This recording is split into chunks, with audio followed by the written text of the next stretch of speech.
Judging by the number of new high-rise buildings in its capital, Ethiopia appears to be in the midst of an economic boom. Indeed, it achieved 10% annual economic growth for 5 consecutive years. But of course, the skyline and some statistics can't tell you the whole story. For some real insight, you might talk to some working-class people on the street. If you wanted to measure the success of the Salesian Missions project in Ethiopia, you could look at reports of how many meals were provided, how many school fees paid, how many orphans placed with a foster family. But for some real insight, what about getting the personal stories of some of the beneficiaries?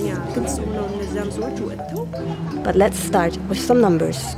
UNICEF recently estimated there were over 500,000 kids living on the streets across Ethiopia.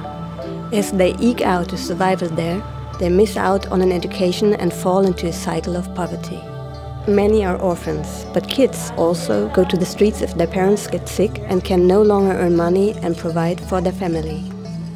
With an average of more than 100,000 new cases of HIV per year in Ethiopia, HIV is a major cause of poverty across the country. Throughout the world, the Salesians of Don Bosco reach out to poor and vulnerable children. Naturally, the Salesians of Ethiopia found themselves assisting children affected by the AIDS epidemic. In 1975, the Superior sent the first group of Salesian in Ethiopia. We were 3, I was in the first group. We started the first nucleus of Salesian here in Ethiopia, in Makale, to start a technical school. Our main aim is education. But we are not tied up only to education, only to school, to youth center, etc. We are part of the people, we are in the middle of the people. So every time there is a crisis, there is a need, we try also to participate with the people so that we can do something. Within a few years after the famine of the mid-1980s, Ethiopia was already seeing its first cases of HIV. Over the last 25 years, AIDS has been devastating to Ethiopia. It's killed over 1 million people, broken apart families, left hundreds of thousands of children without parents, and put many more children in vulnerable situations. Whenever one of the parents or both of the parents they die due to HIV, they are facing exploitation, even sexual exploitation also. For sure, family disintegration. Sometimes even if there are so many brothers and sisters, they would get split in order to take a better care of them. Because if there are 4 or 5, it's not so realistic to think that someone could take care about them. An important percent of them would be forced to work and leave school for sure, with all that means, leave formation. In 2009, Salesian Missions in Rochelle stepped in to assist. Then together we have created a comprehensive project to help Ethiopian young people affected by HIV/AIDS in 6 major towns. This project was funded by USAID and given the name Caring Project by Salesian Missions. The strategy of the Caring Project was to identify local organizations with a strong track record of helping orphans and vulnerable children, and to increase their capacity through training and financial support. Local organizations can give the long-term assistance which is often necessary to make sure that the children don't slip back into poverty after receiving some assistance.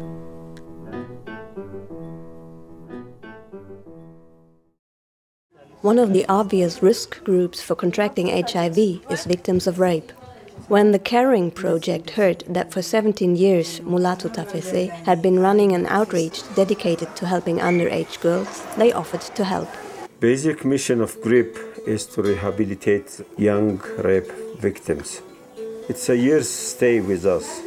The first 3 months is to help them bring attitudinal change. No hate to their children. Their infants are not a penalty to them, even though they came out to this world in rape. And successfully, to date, we have rehabilitated over 3,000 young girls. But knowing that GRIP was almost full and that he would have to start turning girls away, he asked the Caring Project to rent another shelter, hire a professional social worker, and finance the stay of 50 more girls. The assistance from the Caring Project has helped us save the lives of 50 more young rape victims. Come on, do it quick! ምን እየጠበቀ ነው? ስንት ቀን ቀረው? How many days? ስንት ቀን? One of the girls being supported by the caring project is Jerusalem Casa. Jerusalem is age 17. She lost her father and mother when in her childhood period. She feels sometimes loneliness and also helplessness. And she can't trust anyone because she was raped. እናት አባት የለኝም በልጅነት ነው የሞቱብኝ ታክስቴ ጋር ነበር የምኖረው አላስተምርም ከብት ብቻ ነው የምታሳግደኝ እኔ አሁን ታደግኩ በኋላ ከብት አላግድም አስተምሪኝ ስላት አላስተምርም ስትለኝ ጠፍቼ ልብሴን ይዤ ጠፍቼ ወደ ናዝሬት ሄድኩ ምንም አላውቅም እዛ ስሰራ 4 ወር እንትን እቃ ጣቢነት ነው ማታ የወንዶቹም የሴቶቹም ባሩ አይዘጋም በፈለጉበት ሰዓት ነው የሚገቡት እዛ ለሊት ነው ደፍሮ ሰራተኞቹ ናቸው አስተናጋጅ ነው እዛ ያለው ነው የተደፈርኩት ተዛ እንደተደፈርኩ ደሞዜን ተቀብዬ ሄዳለሁ አልኩ ደሞዜን ተቀብዬ ሄድኩ ሌላ ደግሞ ሌላ ሰው ቢገባ መኖሪያ ቤት አላቅም እንዳረጋስኩ ሲያመኝ ምናምን እያቅለሰለሰኝ አላቅም ነበር ተዛ ስመረመር እርጉዝ ነሽ አለ የ5 ወር እርጉዝ ነሽ ሲለኝ ተዛ ተናድጄ ሰው ሁሉ ወዴን ሲያቅ ሰው አላስገባም አለ ወደ አዲስ አበባ ተሳፍሬ መጣ 25 ብር አለኝ 25 ብር ከፍዬ መጣ አገሩ ምንንም አላቀም ወረድኩ ሲንት ወርጄ የሚሄድበት አጣ መሸብኝ ስዞር ወደ 4 ሰዓት ምናምን ተመሽቶ ማድርበት አጣ ተዛ ልብሴም ምንም አጣቁ መጀመሪያ እንትኖች ናቸው ፖሊሶች መንገድ ላይ ዝም ብለው የሚሄዱት እነሱን ሳናጋግር ጊዜ ሳለቅስ ምን ሆነሽ ልብሴን እንደተሰደብኝ ሳለቅስ ምን ሆነሽ ነው ተዚህ ነው የመጣው ተሰው ሀገር ነው የመጣው መጋባባት አጥቼ መስላችሁ እዚህ ጋር ያለ ፖሊስ ጣቢያ አደረሱ እዛ አደርኩ 2 ቀን አደርኩ ተዛ ጋሽ ሙላት የሚባል ድርጅት አለ እዛ ሄደሽ በርጋው ቁጭ በያለ Jerusalem was really in a miserable situation as all the others. Crying and shabby clothes and torn everything apart. If Jerusalem continued to live on the street, she will be vulnerable to HIV risk because she don't have any income generating activity to survive. But after she came to Godana, when she joined in the caring project, she have a vocational training. We are teaching them about HIV/AIDS prevention and protection, and also she's now more confident about herself and she is ready to be successful in her life. She have a good feeling about her kid and she is also missing her delivery day. Godana ሁሉን ነገር አድርጎልኛል ተበፊቱ በጣም ለውጥ አለ ክትትል ጤና ጣቢያ ሲያመኝ ያሳክመኛል እንደዛ እየተንከራተትኩ በጣም በሞት ይሻለኛል እያልኩ ነው ለወላድ እንጂ እኔ አላሳድግም ነው ያልኩት ነበር ከዛ እዚህ እግዚአብሔር ይመስገን ደህና ማረፊያ ሳገኝ ለማሳደግ በጣም አስቤያለሁ ሁሉን ነገር ያረግልኛል If Jerusalem seems confident about her future, it's probably from seeing girls like Alem Tzahai Tafa, who went through similar trauma, were rehabilitated at GRIP, and are now living happily with their child. Alem Tzahai comes to GRIP each morning to drop her child off for free daycare, and then heads to work at a hotel. The income from this job allows her to rent a modest room and provide for a child. ግማሹን አስፈጫ ያለ በሺ በቃ ይሆናል እና ሁለት ኪሎ ደግሞ የቅቅል Hearing about Alem Sahai's difficult past gives the new girls reason to hope that they too can become independent and successful. አዲስ አበባ የመጣሁት እናትና አባቴ ሞተው ነው። አክስቴ ስታመጣኝ አልታስተምረኝ ነው። እዚህ መጥቼ እየተማርኩ ነበር። አስራ ትምህርቴን እንደጨረስኩኝ ያው ስራ ጀመርኩኝ። መስተንግዶ ገብቼ እየሰራሁኝ አጋጣሚ ባለቀይ አሰሪ ነበር ይደፈረኝ ያ በዛ ሰዓት ያው ጉዝ ሞርኒንግ ሳቅ ብዙ ስሜት ተሰምቶኝ ነበር ማለት ማስጣት ሙላ ፈልጌ ነበር ግን ያው ሞጣት አልቻለም እኔ ባደረኩት ነገር ያው ግን ከሰዎች ጋር እየተጠጋው ነበር የነበርኩበት ቤትም ተከራይቶ ስለነበረ ጎዳናው ግልዴ አንድ ወር ከ20 ቀን ሲሆናት ነው የገባሁት ጎዳናው እና ያ እዛ ነው አንድ አመት ተቀምጫለሁ እዛ ስገባ አንደኛ ምግብ ያው አልተቸገርኩም መጠለያም አልተቸገርኩም መኝታም አልተቸገርኩም ሁሉ ነገር ቆንጆ ነበር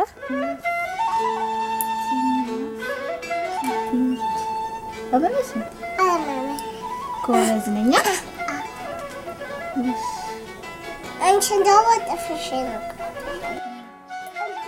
ካሁን በኋላ ያለው ህይወቴ በጣም የቀና ነው የሚሆነው ያው ስራም ሰራለሁ በለጠም ለመስራት እየተጋው ነው እግዚአብሔር ይመስገን ይዳል This sort of mothers are models to people like Jerusalem and seeing them they get encouraged ስለዚህ ጽብድንቅ ተባላለች አመቷ አሁን 3 አመት ከ5 ወሯ ነው ማለት ቆንጆ ልጅ ናት ያለች ያሻሽ ትንሽ ነው ያለው ትንሽ አፍንጫ ትንሽ ነው ያለው አፍንጫ ትንሽ አለሻ In most cases, rape victims, you cannot easily change their trauma they have faced. So the only thing they need to really look forward is to get rid of the baby they have in them. But here, we do the best to bring attitudinal change. Alem Sahai, even after all her suffering, she's a very proud mother, as you have seen.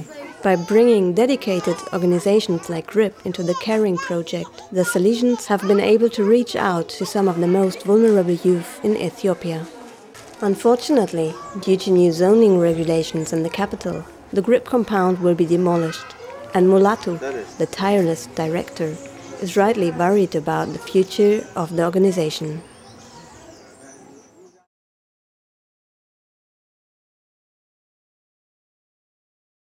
The Don Bosco Youth Center was started 10 years ago. At that time, there was a refugee camp that are just at the gate of the mission, of the Salesian Mission. So there was this Salesian, an Italian one, his name is Donato. He started to go around to look what the needs of that refugee camp were. And he realized that there were a lot of kids in the street doing nothing practically. So he started just giving a lunch for them. After that, the project, the Don Bosco Youth Center, started to grow up to the present day that there are more than 500 kids coming every day here.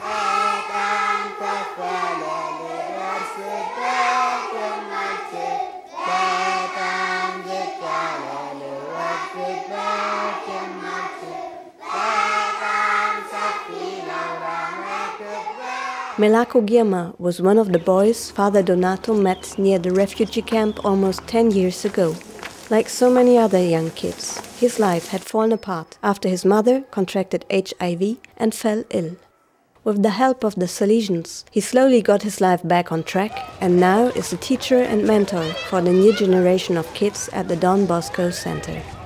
በዛ በጦር ምክንያት ነው ሞተው ከዛን ካስመራ ተፈናቅለን በ83 ዓመተ ምህረት ወደዚህ ወደ አዲስ አበባ መጣ እዚህ ላይ ሰላም ነርሶች አጠገብ ነበር የሰፈር ነው ከዛን እናቴ ታመመች ከዛን ብዙ ከቆየች በኋላ ስትመረመር ቲቪ ነው ተባለች የሚገርመው ደግሞ ሊስትሩ እጄ ነበር የዛለት ሊስትሩ ላይ ስልጧት ምን ያስፈልጋል ቀለም ምናምን ብላ ያለኝ ብያት እጂ እዛ እየሰራለለት ነው እንደሞተች መጥቶ የነገሩኝ ማለት ነው ከዛን ብቻዬን መኖር ጀመርኩ እዛ ከእቴ ጋር መኖር ጀመርኩኝ እናቴ ምን ገናኘው በእናት ነበር እና የእቴ ደግሞ አጎት ቦሌ ያለ እና እሷ እዛ እንድትማር እንትን ብሎ እሷ ሄዳ እዛ ሄደች በጣም ያስቸግር ነበር አንዳንዴም ምንም ሳልበላ የማድረበትም ቀን ነበር በጣም ይሰማኛል እናቴ አባቴ ተለይቶ ከእንደገና እቴ ደግሞ ርቃ እዛ ስትሄድ ለትምህርት በጣም ብቸኝነት ይሰማኝ ነበር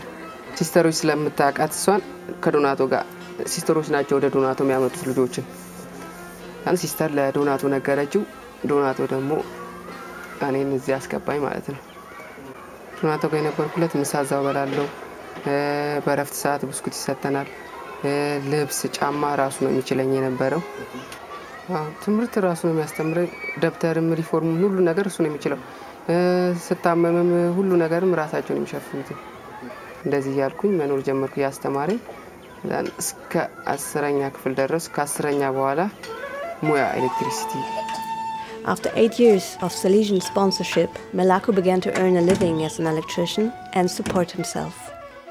But when he had spare time, he still came around to the Don Bosco Center to lend a helping hand to Donato and play with the younger kids. For him, the place still felt like home.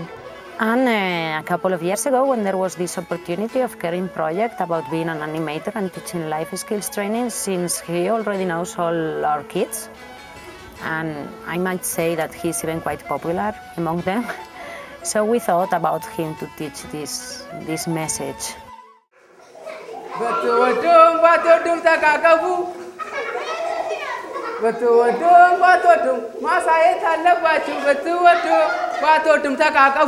በእኛ አካባቢ ያሉ ልጆች እናትና አባት የሌላቸው አሉ እናት ወይ አባት ያላቸው ደግሞ ልጆች አሉ እና እናትና አባት ስለሌላቸው የሚተዳደሩት አንዳንዶቹ ሊስትሮ በመስራት ሲሆን ሌሎቹ ደግሞ በልመና ማለት ነው በልመና ማለት በተክርስቲያን እየሄዱ ብረታ ብራቶችን በመልቀም እሱን በመሸጥ ነበር የሚተዳደሩት የሚታዩ ጠላ ቤት ጠላ ይጠጣሉ ሲጋራ ያጨሳሉ ጫት ይቅማሉ በዚህን ጊዜ የሚያደርጉትን አያውቁም እናት አባት ስለሌላቸው ተስፋ የቆረጡ ልጆች ናቸው ለኤችአይቪ መጋለጥ እድላቸው የሰፋ ነው እዚህ ሴንተር ግን ከመጡ በኋላ ደን ቦስኮ ሴንተር ከመጡ በኋላ ግን በከፊል ጤናቸው ተጠብቆ ትምህርት ቤት ማቴሪያል ሁሉ ተሟልቶላቸው የምግብ ተሞልታላቸው ምክር ይሰጣቸዋል ከዚህም ደግሞ አልፎ ደግሞ በኬሪንግ ፕሮጀክት ላይፍ ስኪል እኛ የምናስተምረው ትምህርት አለ ምንም ራይ ከሌለ ለወደፊትም የምትመታው ግብ ለወደፊትም ጥሩ ደረጃ የምትደርስበት ምንም ነገር የለም ተብለን ተነጋግረናል እኛ የምናስተምረው ላይፍ ስኪል አላማው ወጣቶች ራሳቸውን ከኤችአይቪ ኤድስ እንዲጠብቁና ለወደፊት ራይ ኑራቸው ያሰቡት ደረጃ እንዲደርሱ ትክክል ናችሁ ሁላችሁም ተናግራችኋል ለአደጋ የሚያጋልጡ ባህሪያት የምንላቸው አደንዛዥ እጽ መጠቀም ለምሳሌ መጠጣት የምናስተምራቸው ትምህርት የራስ ግምት ራይና ወደፊት ግመተለም ኤችአይቪ ኤድስና ያባለዘር በሽታ ምን ይሆናሉ ያ ትምህርቱ ያስተላቸውና ያደበራቸው ይመጣል ግን እዚህ ጋር ስንማርኛ በጌም እና በሌሎች ደስ የሚሉ ነገሮች ስለሚያስተምሩ በጣም መላኩ ጥሩ አስተማሪ ነው ጀምር መላኩ አንተ ትጀምራለህ ቃላብ ይጀምራል በቃ ቃላብ መላኩ ሲያስተምር በነፃነት ነው ማለት ነፃነት ያለው ነው ሲያስተምር ዘርዝሮ በምሳሌ በተለያዩ ምሳሌዎች ነው የሚያስረዳው እና ጥሩ አሰልጣኝ ነው For the orphans of the Don Bosco Center, having a role model like Melako is critical. When they hear about the hardships Melako went through, they too can believe that no condition is permanent, even a physical disability. After falling into fire at a young age, Anguach Marech could barely walk. But after the Salesians enrolled her into school, she quickly developed a passion for learning. They also helped her to eat properly and see a physical therapist. With a growing self-confidence and increased muscular strength, she now walks with her brother each day to Don Bosco. Unlike the other kids, she appreciates Melaku's presence there. Melaku በጣም ጥሩ ሰውና ሰዎችን እኩል የሚያይ ሲጣሉ የሚያስታርቅ እና ፍቅር የሚሰጥ ሰውዬ ነው እና በጣም ጥሩ የላይፍ ስኪል አስተማሪ ነው በትምህርት አሰጣጡ በኩል He's one of our results, one of the successful stories, a person that is living a fruitful life. and starting from a very low level and for a lot of difficulties because he became orphan, I think, at around 8-9 years old. He has made his way. ወደፊት ብዙ ነገር ነው ማስበው በደንብ ከዚህ በለጠ ለመስራት ትዳር ይዤ ለመኖር ቤተሰብ ለመምራት በቃ በጣም ብዙ ነገር እንትን ካሁን እንደዚህ እንኩኝ ካሁን ተስፋ በጣም ተስፋ አለኝ ድሮ ተስፋ አልነበረኝም ነበር ምንም መቀድ አልነበረኝም አሁን ግን ብዙ እቅዶች አሉኝ ብዙ ተስፋ አለኝ ስለዚህ ለወደፊት ትዳር ይዤ ቤተሰብ መርጬ ለሌሎች ምሳሌ ለመሆን ለሌሎች ምሳሌ ሆኜ ለማስተማር ተስፋ መቁረጥ የለባችሁ ተስፋ በቁርጥ ነው ለኔ እዚህ አልደርስም ነበር ስለዚህ ተስፋ መቁረጥ ለማንም አይበጅም ስለዚህ ጥሩ ደረጃ መድረስ ትችላላችሁ ብዬ ለወደፊት ራይ ለመሆን አስባለሁ ለሰው ምሳሌ ለመሆን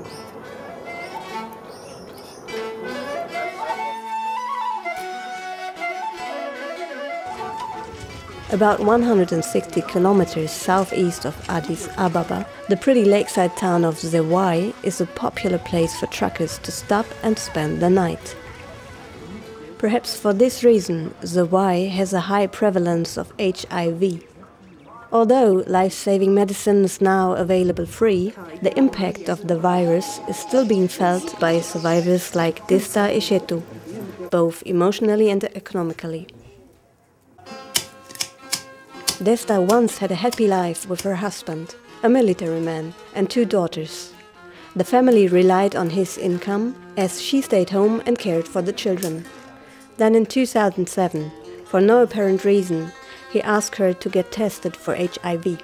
እኔ የተለያየንበት ምክንያት ቫይረሱ በደሜ ውስጥ ስላለ እኔ ፖዚቲቭ አይደለሁም ስላለ ብቻዬን መኖር ፈልጋለሁ ስላለ ያው ብቻውን መኖር ወሰነ እኔም ብቻዬን ልጆቼን ይዤ እኖራለሁ ከኔ ፊት ተመርምሮ ውጤቱን አላሳየኝም ለግሉ ተመርምሮ እኔ ጤነኛ ነኝ አለ ማለት ራሴን ካወቅኩ ጊዜ አንስቶ በጣም መራራ ነው ከዛም በፊት ያለው ያው በጥሩ ሁኔታ ነበር የምኖረው ባለቤቴ ከሄደ ባለ ጊዜ በጣም ያው ቆንጆ ኑሮ ነበር የምኖረው መድኃኒቱን ጀምሬ ከአልጋ ላይ እስከምነሳ ድረስ በጣም መራራ ኑሮ ነበር የምኖረው እሷ እንደገና ለሷ ሸክም ሁኜ እኔ ትምርቷን አቋርጣ ለኔ እየሰራች የምግብ አገልግሎት ድጋፍ የምታደርግልኝ እሷ ነበረች Fortunately, her daughter Kelemua, now 13 years old, had some help from the community. Just a couple years earlier, an organization had been established to provide home care and deliver medicine to HIV patients. ስሜ ግርማ አለሙ ይባላል የዝዋይ ወይም የባቱ ከተማ ሰዎች ለሰዎች መድህን የእድሮች ማህበር ሰብሳቢ ነኝ ሲመሰረት ያው አገልግሎት ለመስጠት የተነሳሳበት ዋናው ምንድነው በኤችአይቪ እንትን ወገኖች በኤችአይቪ የተጠቁ ወገኖች ነበሩ እነሱን ድጋፍ ለማድረግ ነው The home visits are done by a network of volunteers from the community, like Wasihun Abeje. እንክብካቤ ድጋፍ በመስጠት ላይ ያለን ከቀለሟ ቤተሰቦች ጋራ ተገናኘን ቀለሟና ወይዘሮ ደስታ የነበራቸውን ሁኔታ ጠየቀን የነበራቸው ሁኔታ እጅግ የሚከብድና የሚያሳዝን ነው ምክንያቱም ምንም አይነት ነገር የላቸውም የሚኖሩት በቤት ክራይ ነው ከዛ በተጨማሪ ጦሮታ የላቸውም እዚህ ዘመድ አዝማድ የላቸውም የዕለት ጉርስ እንኳን የሚሆናቸው ነገር የለም በዚህ አጋጣሚ እናትየው ወይዘሮ ደስታ ተኝታ በነበረችበት ሰዓት ልጅቷ ቀለማ ያደረገችው ነገር ምንድነው ገና የ10-11 አመት ልጅ ያለች ነበር ወደ ሼር ቀጠራ ሄደችው እነዛ ምንድነው መጠነኛ ድጋፎችን ያደረገ ያለው በኤችአይቪ ዙሪያ ያሉ ወገኖችን ብቻ ነው የተለያየ ድጋፎች ያደርጋል ማለት የቤት ክራይ ድጋፍ ያደርጋል የምግብም የተለያየ ድጋፎች ያደርጋል እና ህፃናቶች ላይ ሊሰራ አልቻለም ነበር ያቅሙ ስንነት በመኖሩ በዛ ምክንያት አሁን ኬሪንግ ፕሮጀክቱ ሳሊዚያን ኬሪንግ ፕሮጀክት ከኛ ጋር ከህብረት ከተስማ ስምምነት ካደረገ በኋላ ግን ህፃናቶችም ላይ የትምህርት ድጋፎችን እና የዩኒፎርም የተለያዩ ድጋፎችን እያደረግን ያለንበት ሁኔታ ነው ያለው እድሮቹ አዲስ ልጆቹን ወደ ትምህርት ቤት እናስገባለን እነሱን ወደ ትምህርት ቤት እናስገባለን ብለው በሚሉ ጊዜ ያው እንዲህ ብዬ ስለሚያውቁ መጀመሪያም ላይ እዛ ጋር ስለታቀፍኩኝ ወደ ትምህርት ቤት እንድገቡ ደብተር እስክሪብቶ የምግብ ድጋፍ ሳሙና አጎበር እሱን ድጋፍ አድርገዋል። እኛ ወጣቶቹ ተጣሪነታችን ሰዎች ለሰዎች መድን ድርጅት ነው፣ እድር ነው። ሰዎች ለሰዎች መድን እድር ደግሞ ከሳሊዚያን ኬሪንግ ፕሮጀክት ጋር ሼር ሆኖ እኛ ወጣቶች በህብረተሰቡ ዘንድ ላይ ጠልቀን እንድንገባ ስራዎችን እንድንሰራ ያደርግልናል። ሁለቱ በመቀናጀት ነው እነዚህን 214 ህፃናቶች እንዲማሩና ህይወታቸውን እንዲታደግ ያደረግነው። ሳሊዚያን ኬሪንግ ፕሮጀክት ከፍተኛ ሚና የተጫወተው ወደ እድሮች ጋር ቀረበ። እድሮች ደግሞ ያው ከህብረተሰቡ አንድ አካል ስለነበሩ ማንን ችግር አለበት የሚለውን መንጥረው አወጡ። ከእድር የሚመጡ በጎ ፈቃደኞች ይመጣሉ ቤት እና ስለ ኑሯችን፣ ስለ ትምህርታችን፣ ስለ ሁሉም ነገር ያጫውቱናል እናም ይመክሩናል። እንዴት ነሽ? ሰላም ነሽ? እንዴት ነሽ? ጤናሽስ ሰላም ነው? የበርታሽ ነው? በቃ መበርታት እንዳለብን፣ መስራት እንዳለብን ብዙ ነገር ያስተምሩናል። ከዛ ሳሊዚያን ኬሪንግ ፕሮጀክት ደግሞ ለወጣቶቹ ያደረገው ስልጠና እንድንሰለጥን አድርጎናል። በየ3 ወሩ ላይ ደግሞ እንዴት ፎርም መሙላት እንዳለብን በከፍተኛ ግንዛቤ ያስጨብጦናል። ስለዚህ በጣም አመሰግናለሁ። እግዚአብሔር ይስጥልን። በርቱ፣ ተረዳዱ፣ ተደጋገፉ። አንቺም እንደ ልጅ ሆነሽ አንቺም እንደ እናት ሆነሽ ጠንከር ብላችሁ ኑሯችሁን መምራት አለባችሁ። አይዟችሁ። እሺ። With her mother only earning a meager income from selling her traditional handicrafts, Kelemua must still wash clothes to earn extra money for the family. But at least now she's back in school. With an education, she will have the chance to earn a decent income and stay healthy in the future. And in this way, the Caring Project will have helped to prevent HIV from ruining the life of yet another vulnerable child in Ethiopia.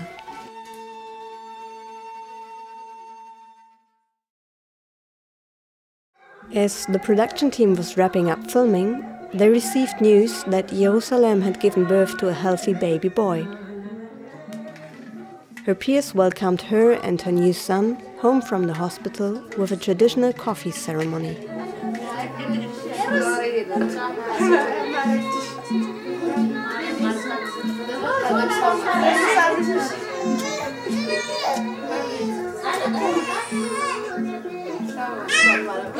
After everyone had a chance to congratulate her, pure butter was rubbed into her scalp, as it softens the hair and skin. It is considered a luxurious beauty treatment. As the coffee beans roasted and incense burned, the room was filled with a wonderful scent, the sound of laughter, and most importantly, a sense of hope from girls who once only knew despair.